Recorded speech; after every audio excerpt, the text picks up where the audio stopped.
Hello everyone, I'm Seema Kumar. I'm the CEO of Cure, and once again, welcome to Tuesday Talks. Today we have somebody special here at Cure, and that is the former president of MIT, the first woman and the first biologist to be president of MIT. We're going to talk to her about how to build an ecosystem here in New York City that is like Kendall Square. So Susan, welcome. I'm delighted to be here with you, Seema. It's been a long time since we had a chance to chat. Yes, I know. It's wonderful to reconnect and see you again, and welcome to Cure. Thank you. So, first of all, I wanted to ask you, we haven't seen each other since the pandemic. What happened during the pandemic in Kendall Square? How did the community deal with the pandemic? Well, I think at Kendall Square is very much like the rest of the world. It kind of went quiet. And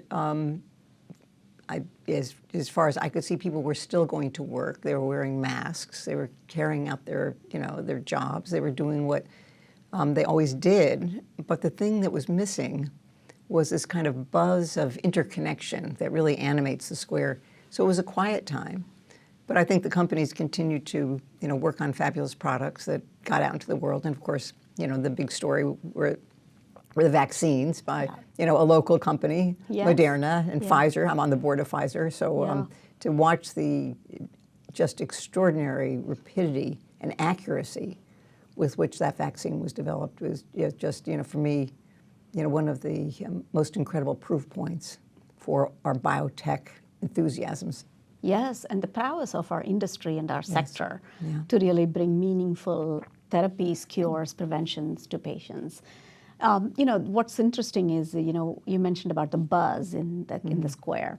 And I remember when I was at the Whitehead Institute, and then, later on when we launched the Broad Institute, during those times, there was just like one street from the Kendall T stop to the Whitehead Institute, Main Street. And in the back, there were all, warehouses, and there was a Necco factory over there, right? And then all of a sudden, I felt like over the 10 years that I was there, it transformed completely, and it's transformed even more. What is it about that place that, creates that kind of magic? So it was, Kendall Square, as we know today, has been long in the making. Yes. It's been an industrial center, from the beginning of the city of Boston, just about. But of course, it was heavy industry, not the kind of light industry that we know today. And but it's passed through epochs. And when I arrived in 2004, it was, let's just say, not a good time. It was a downtime. And most of Kendall Square had been denuded of buildings. The story that's told is that when Kennedy was planning to have a new NASA facility, he planned it to be in Kendall Square. Wow. And Kendall Square was cleared for that. But then Kennedy unfortunately died, was killed. Yes. I mean, I just remember with incredible intensity. I was in 5th grade when that happened, or 6th grade. Yeah. Anyway, and then of course President Johnson came in, and guess what? NASA moved to Texas. Yeah. And leaving Kendall with a lot of open space that was prepared for something, but there was nothing yet to go there. I think the the inflection point for Kendall was, gene engineering, was biogen, with, Phil Sharp and, his colleagues starting a bio company, basically started in Switzerland and wanted to have an American site. And wanted the site, as I've heard the story, to be in Kendall. But there was, let's just say Cambridge is not a passive community. They get into everything. They're very enthusiastic or unenthusiastic, and they have their, things they love and things they might hate. And you'll recall that, biologics and bioengineering often look more like Frankenstein to people than to cures for intractable diseases. Yeah. And so there was a little bit of pushback of having Biogen open an office, build a lab and an office there. And it was brought to the Cambridge City Council. And I would, of course, from my perspective, it was a demonstration of true democracy. People presented, people debated, the City Council voted and approved the regulation of biologics in Cambridge. Yeah. And that really unleashed the flood, because there were not many places in the country that had established legislation that said, we're going to allow this to happen here. These entities have to meet our rules, and so that we will feel safe. You know, the fear was this Frankenstein thing where some bug escapes from the lab. Someone's going to run amok. Yeah, And exactly. Yeah. And not such a distant thought. However, especially the stuff of nightmares. Yes, this is the stuff of nightmares. And that I think was kind of the the starting gun for the development of Kendall Square. And like many things, it started a little slowly. Biogen was one of the first, and now Human Genome Project, when I was there. Yes. All of a sudden, we became sort of like the center of gravity for the completion, especially during the last stages of the human genome. Yes. Because we were racing to the finish line. Whitehead Institute bought this abandoned warehouse on Charles Street. Then it was turned into a sequencing facility. Yeah. And the whole street changed from then on. But yes, back to Kendall Square. So it seemed like one thing led to another, It did. It was slow, but then all of a sudden, And then it was fast. The pace. Yeah. So MIT had been acquiring property for a long time, and there's that. I think it's I'm not sure what it's called, but in East Cambridge there was a little industrial park that dates back to, I don't know how, long before I got to MIT. But it, again, a first location, but hadn't really become an epidemic until much later. But there were glimmers that something was going to happen. And when I arrived in 2004, I often tell the story. I drove my car to campus one day and parked in a parking lot that was near where I was going. And I got out of my car, and there was steam coming out of my ears by the time I got to my office. This would have been 2005, early 2005. And I stopped into the office and said, "Who owns that dirt parking lot?" And everyone looked a little embarrassed, and they said, "Well, MIT does." And having just come from New Haven that had experienced a real renovation, took a decade, but very focused. So I knew that could happen. And I said, well, let's get that parking lot paved next week and fix the chain link fence because of the, the broken window theory. Yes. Which is that if things look like you disrespect it, people will disrespect it. Yes. And it gathers garbage. And so that was kind of my, first real physical insight into what was going on and, frankly, what could go on. Yeah. And for a number of reasons, partly because economics were great at the time. We started to mobilize a lot of that land into land leases because MIT had been acquiring property for quite a while with nothing really on it. But it's important for a university to control its neighborhood. Another lesson I had learned at Yale. Yeah. And so we had a lot of land holdings in MIT's endowment. So way back when a very, very wise decision had been made that these were real, true assets. And as assets, they could be in our endowment. Endowment is a very, conservative entity. And so it would not be a problem to hold those, those assets for a while. For a while, yeah. But by doing that, I think MIT was making a bet that those assets would be quite valuable someday. Yeah. And that day certainly has come. Kendall Square today is chock-a-block with not just bio companies. Akamai is there. Yeah. I could go down the list. Google is there. Yeah. And so it is a buzz. But a couple of kind of philosophical things I want to call out. My colleague Phil Sharp, who you know well, shares an office suite with me at the Koch Institute, which we'll come back to. And he has a marvelous saying, technology travels on 2 feet, meaning that Phil is on one side of Main Street, on the MIT side of Main Street. All he has to do is to cross the street. Yeah. His postdocs, right? Yeah. You do a discovery, do some work in your lab. After lunch, you cross the street, go to your startup company, and prosecute something that comes out of your lab into a really, we would hope, a viable product for human health. Yeah. And so that kind of proximity is really important. People, there's a marvelous book that became kind of a centerpiece of my thinking about Kendall. It's called Regional Advantage by Annalise Saxenian. And it's an older book, but it does contrast what happened in California to what happened in Boston and other places that now, of course, have evolved into vibrant, new industry settings. Right. And, she talks about, the components. And people forget that Boston was #1 in the computer industry at the very beginning of time. Yeah. And those great companies Yes. set up shop. First they were little startup, people were doing these companies in their kitchens, or in their basements. But when the companies grew to a certain size, they were put on the new property that was available on Route 128. Oh, that's right. Which is this, traffic circle, highway around the city. And while that makes traveling to and from your company perhaps easier. Yeah. You're not on 2 feet. Not on 2 feet, right? Yeah. Your distance from company to company. So one of Annalise Saxenian's examples of why Silicon Valley had flourished was that there were clusters of these companies. And if you lost your job in, my company, you could just take the elevator down, walk across the parking lot to your company, and get a job in your company. Yeah. So this kind of density and sense of not competition so much as common purpose. Yeah.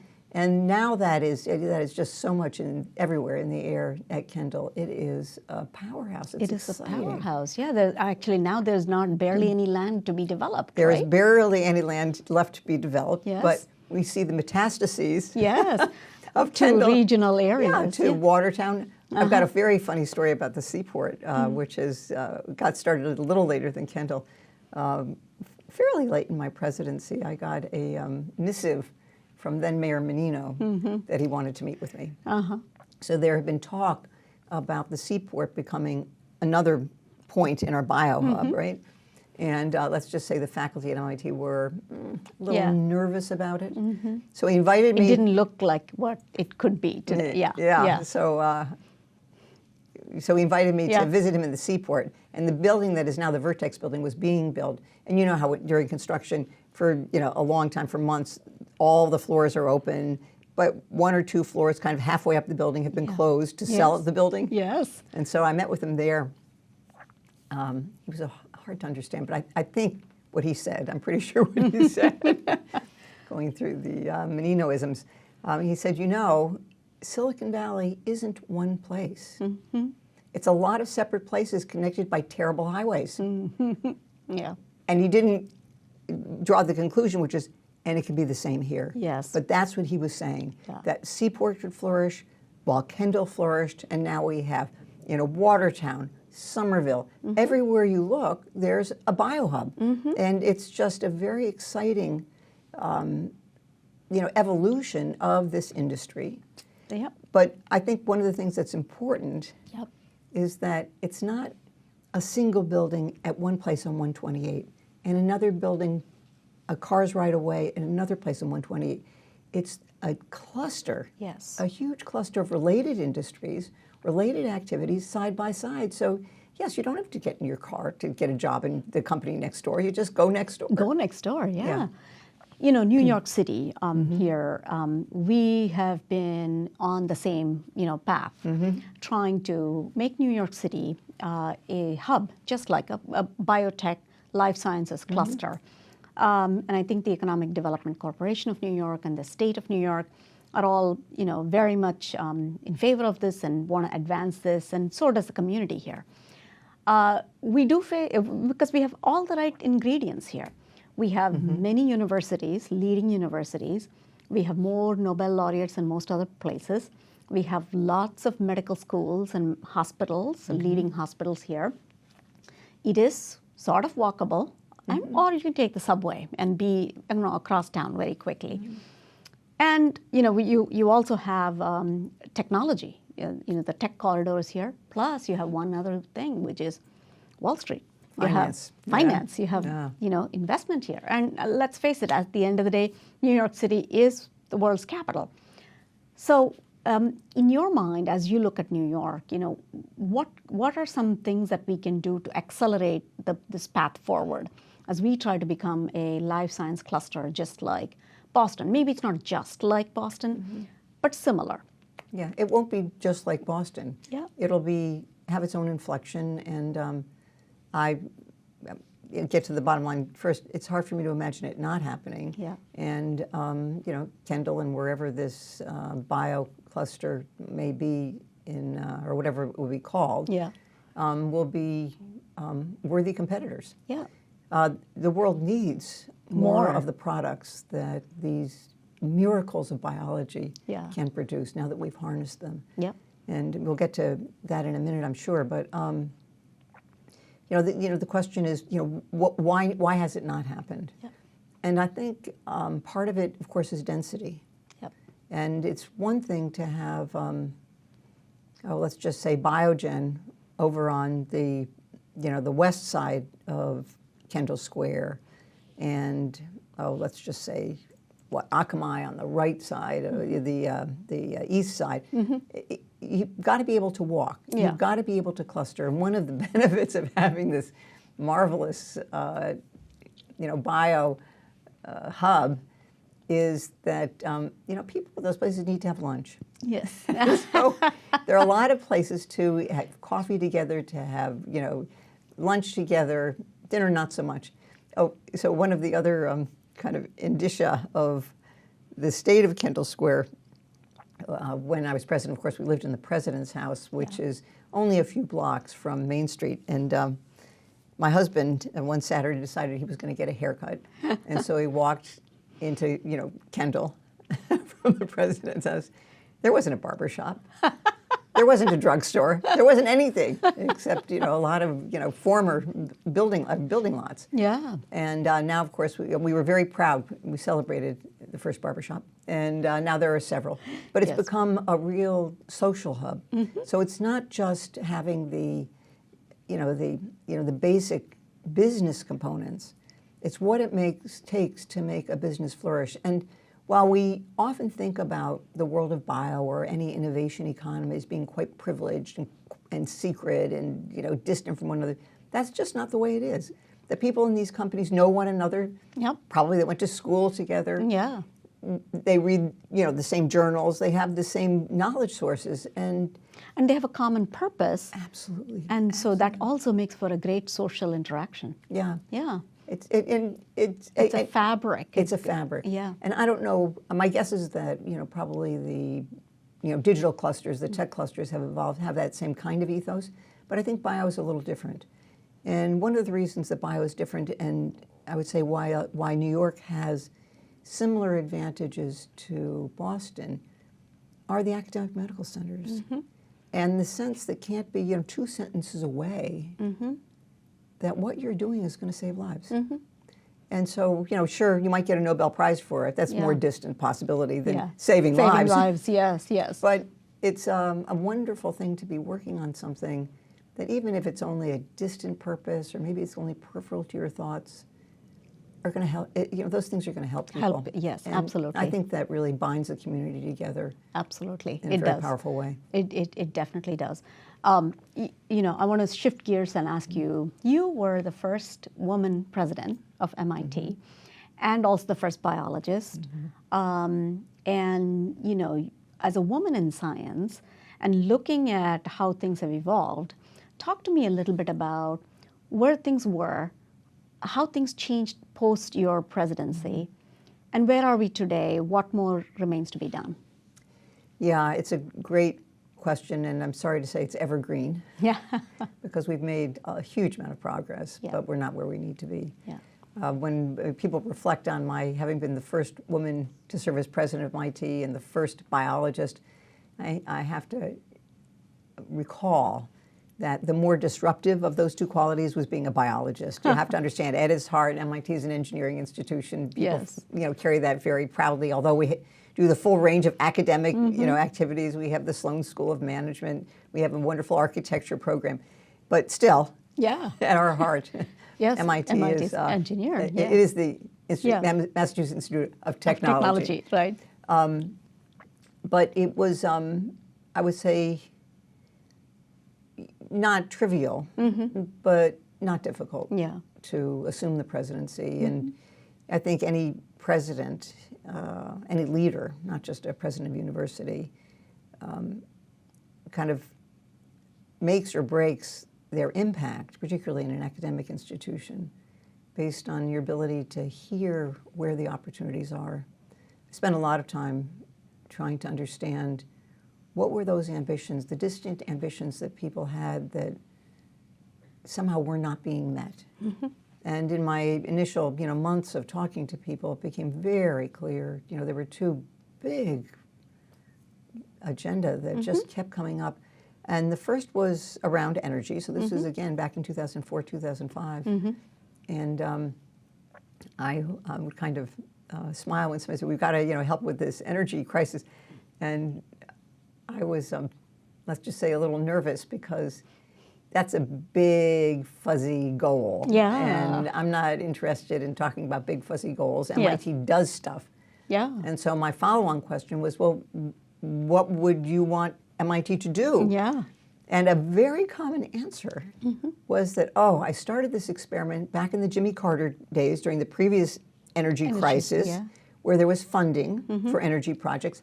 I started that project. I haven't been able to get funding for it, but I'm still doing it in the bottom drawer or the back closet. So there were all these kind of clandestine energy projects that people still had the passion for it. And that was the older of the faculty, but the younger faculty just, they were figuring out how to make contributions to solving this energy challenge without the resources or the infrastructure to help them. And so that one was pretty easy. And one of the exciting things for me was it wasn't just about, some one person in the mechanical engineering department or some one person in the biology department. They were very interested in this kind of cross-disciplinary work that would allow them to move into solutions that had not before really been tackled. So that was particularly exciting. The passion for serving as part of our teaching and our research mission was just, palpable. Yeah, and very exciting. It was very exciting. So that but was on the one. women, Oh, and on the women, and let me see, the other thing I heard was that the biologists were starting to collaborate with engineers, and even though they were separated by departments, they were still figuring out somewhat awkward ways to work across those boundaries. And so that became, kind of one of the major themes of my presidency was how do we reduce the barriers that prevent people from different disciplines from working cross with collaboration. Women. So for the women thing, MIT, by the time I had arrived, already almost half of the undergraduates were women. Over the entire institute, I don't remember the numbers exactly, but something like a third of the faculty were women, which is very different from what it had been only a couple decades before.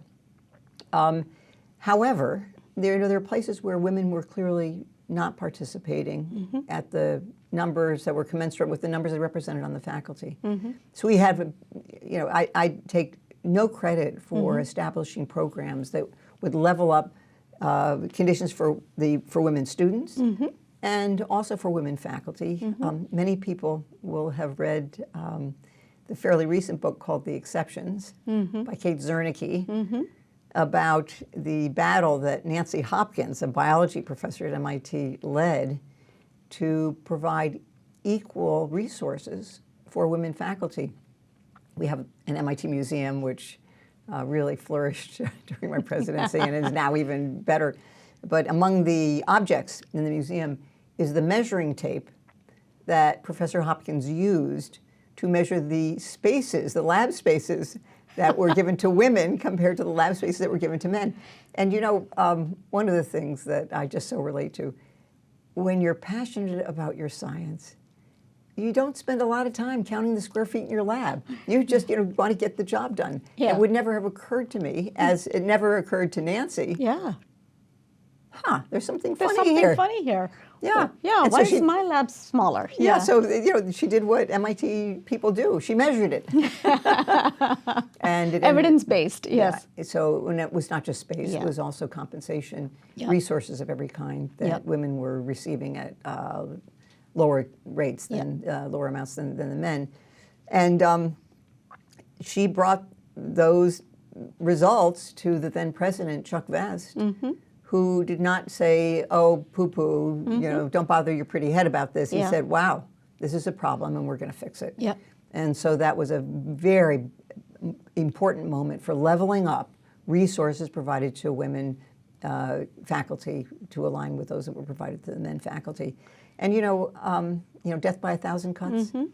If your lab isn't big enough, if your research resources aren't the same, if we know you don't have access to publications, I mean, there are all kinds of things.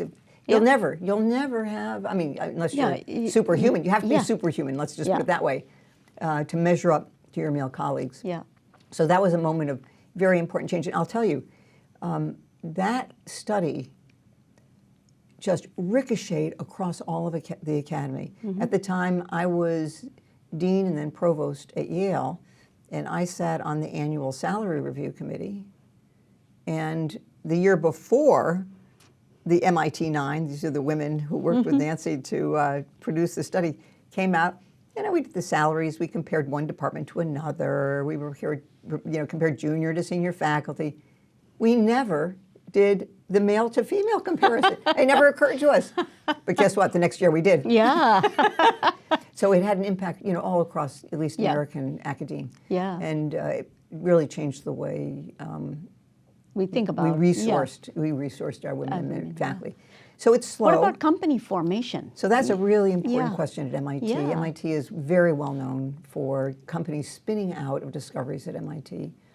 And one of the places where we were curious, and we being, again, Nancy Hopkins, Sangeeta Bhatia, a spectacular biological engineer colleague, and I launched a study of the rate at which women faculty at MIT start companies. And I guess it wouldn't be a surprise to anyone, but what we discovered was the rate is far lower. The rate is just far lower. And in thinking about what it is that's missing from for the experience of women than for men is what I've come to call network effects. So you and I are guys. We're having our lovely little drink of air.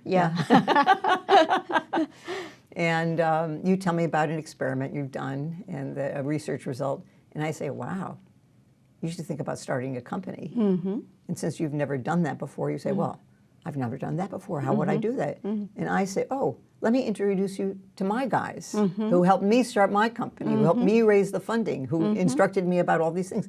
I do that, and then you become another MIT entrepreneur. Another company, That rarely happens for women, although there are exceptions. Sangeeta got a big lift up by Bob Langer. But so those are the kinds of things just don't easily flow. And why not? I mean, why are those network effects missing for women? I don't know. I don't know. Yeah. It could just be that the assumption is that women don't do this. That's often where things diverge between men and women. The assumption is men act this way, women act that way.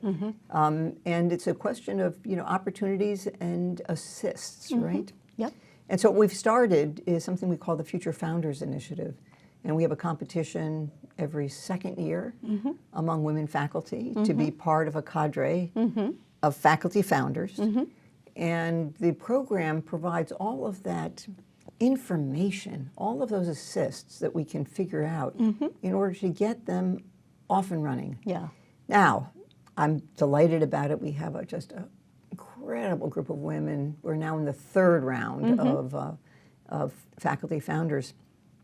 But the last time I looked at the data, the venture capital investments in women versus men firms, I mean women get less than 10% of VC dollars compared to men. And so that's just another barrier. And we have to just, unfortunately, like many of these things, it's a game of dominoes, right? Yeah. And you have to keep knocking one thing after another. Advancing the frontier. But for me, the time when I just really got passionate about this was we, meaning Nancy and Sangeeta and their statistics colleagues, looked at the rate of faculty founding, and if we looked at a period, I think it was over 7 years among just 5 departments, because this analysis was really quite deep. If women had been founding companies at the same rate as their male real colleagues, there would have been 40 more companies. And that just makes me weep. I mean, 40 companies that could be, creating new vaccines, new cures, new insights, new diagnostics. And I It's the think world's loss. it is, yes, all of our loss. And so, that was when I decided I'm just going to, do what I can to help this initiative because we cannot squander our assets. Yeah. Anyway, so that's happening, and what I'm hoping is that, with time and focus, we'll be able to level things up a little bit more at MIT. For women, it's complicated. Many of them have little kids. We give them a stipend. They can use it for research expenses. They can use it for childcare expenses, just to help them get out of this state of kind of inequality. Inequality. Yeah. You spoke about cures. And all those cures, maybe that are potentially lost. The opportunity cost of not these 40 companies not being founded. We talk about cures, and we're here at Cure, but investments and research is mostly focused on treatments and treatments for chronic conditions, and less so on cure. What do you think that is, and what can be done to really shift gears, and what needs to happen societally for that shift to happen? So that's a very big and I think very important question. I think the reason that we focus on treatment rather than cures is that's all we got. So you analyze the biology of a disease and you find, maybe, a little bit of a chink in the armor, and you figure out how to get the right dagger to get into that chink. And, usually that, if it does anything, it mitigates the disease, but it doesn't cure it. And I think that's just the biology of it. I don't think that people are thinking about, how am I going to, allow this disease to go on forever? So cures are harder. Yeah. We now have new technologies evolving that promise cures. I mean, you got to figure out how to generate a different biology. And now with gene and cell therapy, that's a real possibility. I mean, it kind of gives me chills just to say that, because the idea that we could engineer your DNA or my cells to make the component that I'm intrinsically missing because it's not in my genetic makeup is just, it would be science fiction, but it is not science fiction anymore. And so I think that's one reason. It's just that what we've been able to do. But I think that this idea of an epoch of cures rather than therapies, or in addition to therapies, doesn't fit our current pharma model. And so I think it's going to take a lot of adjusting. Well, first of all. And the payer model, too. Yeah, and the payer model, absolutely. This is not happening tomorrow, so we've got some time to get ready for it. But it's coming, and actually there are examples where it's already here. And we have to do some very in-depth analysis of what a medical care system that is based on cures. Expensive cures, but cures nonetheless, how we get our current provision of care into a new model. And that's far beyond anything I've ever studied. That's like going from a horse and buggy to a Model T. Good analogy. That's right. That's right. We don't need hay. We need gas. Gas. Right. Yes. And we need roads. We need roads. We need to build roads, and we need to build analogy. Infrastructure. Right. So it's exciting. But you can bet they're going to be. It's going to move in fits and starts. But everyone's got skin in this game. So and work together for our own sake, right? For humanity's sake. And how exciting if the leadership for that could come out of, these fantastic, what are we going to call them, biohubs? That we've grown. Absolutely, and that is, I think, where they're going to come out of, right? Because that sort of entrepreneurial risk-taking, company formation based on an, impossible idea, and sort of not having too much, baggage in the form of infrastructure and expense and all that. That's where some of this innovation comes from, So I would only, I don't want to pour cold water on all this enthusiasm, because I think the enthusiasm is well merited. As we dig into these diseases and learn more and more about them, we learn more and more about the complexity of biology. And so there will be surprises along the way. Right now, I feel as though I can see a straight shot with gene therapy and cell therapy going to cures, but It's we will be taking a scenic route. It will be taking a scenic route. That's right. That's right. With a lot of curves and bends around. Yes.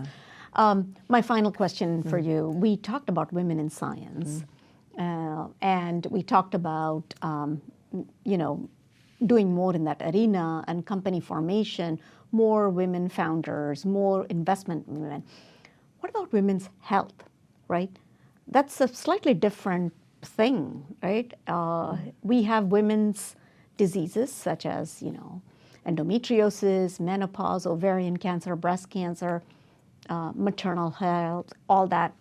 But we also have things that disproportionately affect us, like Alzheimer's disease, or things that affect us differently, like cardiovascular disease. And women were only included in clinical trials just recently, like 30 years ago, when, Vivian Pinn became the first head of the, NIH Office of Women's Health Research. So what are we going to do in that arena? Because, we haven't really paid attention to it, both in terms of basic discoveries and also in terms of company formation, investment, progress, all that.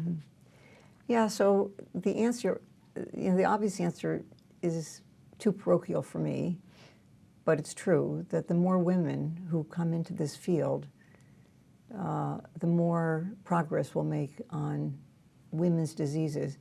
I am an anti-segregationist. I don't want only women to focus on women's health. I don't want to cut the pie that way. I don't want to make the graph that way.